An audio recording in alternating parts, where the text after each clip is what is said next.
So we get our first introduction to the books with Scott Pilgrim's Precious Little Life. As we can clearly see on the cover art, this is our main protagonist, Scott Pilgrim. It's hard to get a good grip on him just from the cover, except that, well, he does have a bit of awesomeness already to him, what with that really sweet blue jacket and that long flowing hair. On the inside, we start to get an introduction to the characters, and very quickly realize almost everyone in this universe is kind of a jerk, Scott included. We join Scott and several of his friends, including former girlfriend Kim Pine. This will play out more importantly later, trust me. Stephen Stills, a man slightly younger than him, but who is still much more rugged, and young Neil. Only obtaining the name because, of course, he's younger than the rest of them. Naturally, Stephen Stills and young Neil are a play off of famous guitarists Stephen Stills and Neil Young, but we can't really build off of that much now. We have a comic to proceed with. So, Scott is bragging to his friends about probably the worst staked claim ever, that he's dating a woman in high school. Now, this is a comic that takes place in Canada, so I guess I can kind of get the liberal attitude about this. But where I come from, that's not even legal. Scott's new jailbait Chinese girlfriend is named Knives Chow.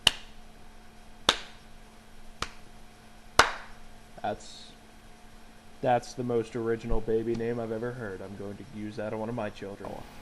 So, Scott is playing bass in a rather unsuccessful garage band that he formed with Steven and Kim, but between jobs, as he says. We'll get a good idea of what that means as the comic goes on.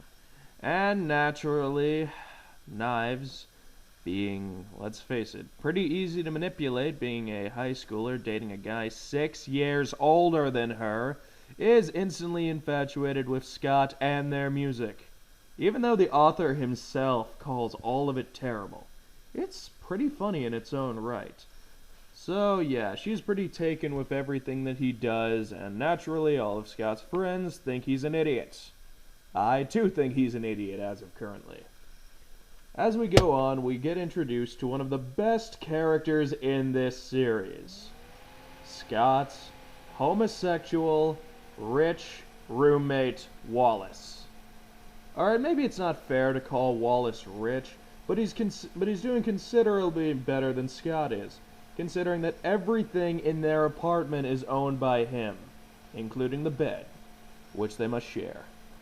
Wallace is kind of an all-knowing guru character, and that's what I really think I like about him the best.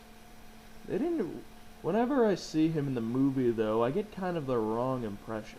He looks too wimpy and weak-minded, it almost seems, and whenever I hear his voice, it just doesn't feel right. Here, take a listen. It's love, Scott. I wasn't trying to trick you. Hey, buddy, look. If she really is the girl of your dreams, then you have to let her know. You have to overcome any and all obstacles that lie in your path. You can do it. Be with her. It's your destiny. Plus, I need you to move out. What? Okay, you know who I hear when I look at this face? I hear H. Joe Benjamin. That's right, Coach McGurk from Home Movies. Now, maybe he's a little old for the part, but I don't care. I think it would work out really well. I mean, watch this. Women are insane. They're insane, all right? You get them together in a group and they go insane. Or they turn into animals. Yeah. They eat their own. You know what I mean? Yeah, nope.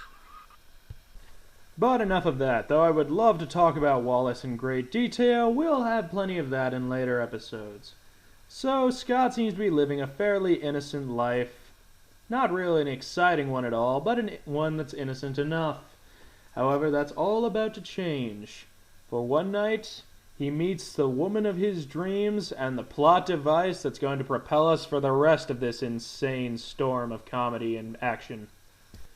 Yes, for you see, several nights later, Scott is at a party and witnesses a woman he has quite literally been dreaming about. That's right. Ladies and gentlemen, Ramona Flowers.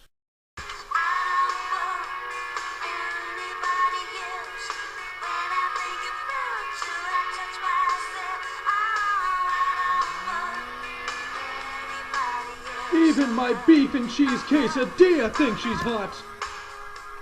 So after several interesting attempts to win her over, Scott finally does, and she agrees to go out on a date with him. It goes about as well as you can expect, given this is Canada, and the most exciting thing they can come up with is to go for a walk in the snow and blizzard.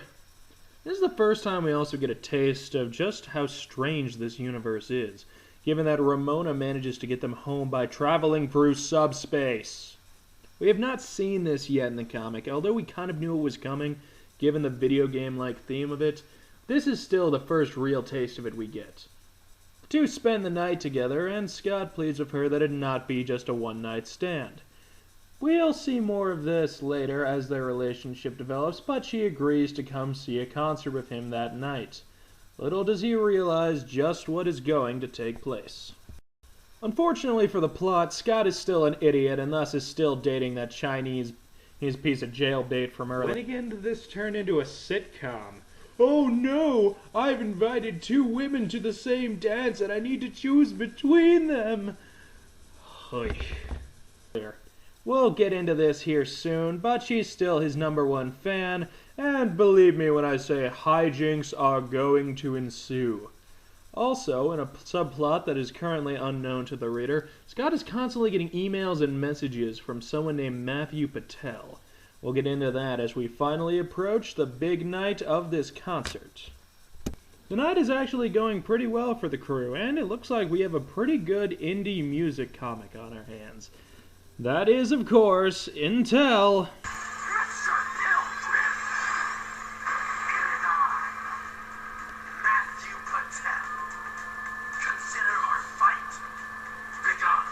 So it turns out that Patel is actually an evil ex-boyfriend of Ramona's, and that he's bitter that she left him and wants to kill Scott for it.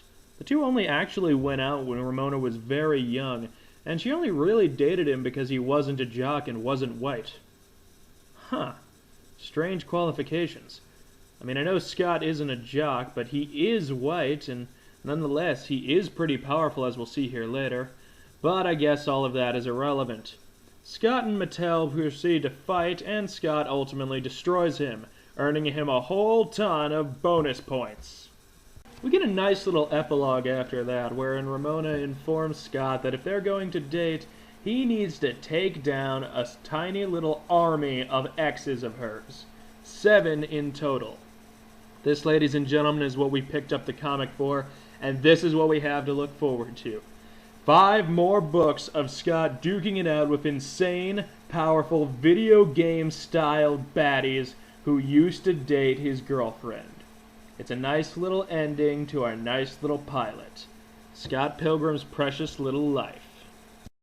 Now this is the story, all about how my life got flipped, turned upside down. So take a seat right there, go ahead little tyke, let me tell you why I'm committing manslaughter for a girl that I like. It's time to discuss just what we got out of all of that. A good look at the plot, character development. Let's do this. As an introduction, Scott Pilgrim's precious little life does a pretty good job of sucking us into the atmosphere of just what we're going to be seeing here.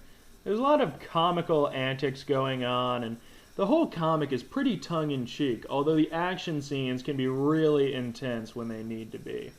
We get a good feeling of just how silly this universe is, what with points and coins flying all around, and let's not forget the fact that Scott did actually kill that guy, only to get a whole bunch of points and a KO above his head for it. Clearly, this is not a comic that takes itself very seriously, but it doesn't really need to.